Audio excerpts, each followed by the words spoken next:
Rais wa Ufaransa Emmanuel Macron ametoa kauli hiyo hivi karibuni mnamo mwaka 2026. Wakati wa hotuba yake, Macron alisisitiza kuwa Ulaya haiwezi kuendelea kutegemea maamuzi ya kiongozi wa nje pekee, akisema Ulaya haiwezi hali ya hisia ya mzee mwenye umri wa miaka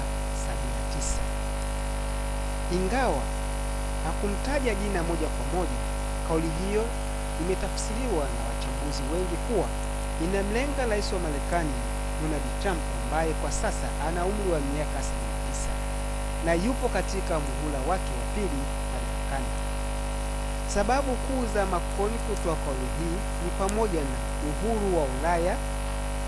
Macron amekuwa akihimiza kuwa Ulaya inahitaji kuwa na uwezo wake wenyewe wa kijeshi, kiuchumi na nishati badala ya kutegemea sana Marekani. Kutotabiriwa kwa Marekani. Macron ameeleza wasiwasi wake juu ya mabadiliko ya ghafla ya sera za Marekani chini ya utawala wa Trump, ikiwemo migogoro ya kibiashara na masuala ya ulinzi na NATO.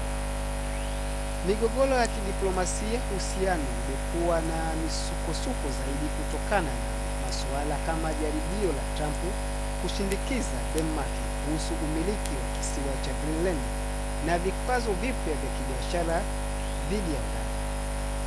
Hii si mara ya kwanza kwa Macron kutoa wito kwa Ulaya kusimama kwa miguu yake yenyewe ili isiyumbishwe na mabadiliko ya uongozi nchini Marekani. Tumeamua kutoruhusu ndege za kijeshi za Marekani zinazobeba mizigo kupita katika anga la Ufaransa zikiwa zinaelekea Israeli.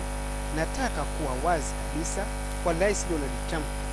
Ufaransa si kituo cha vifaa cha ziada cha Marekani.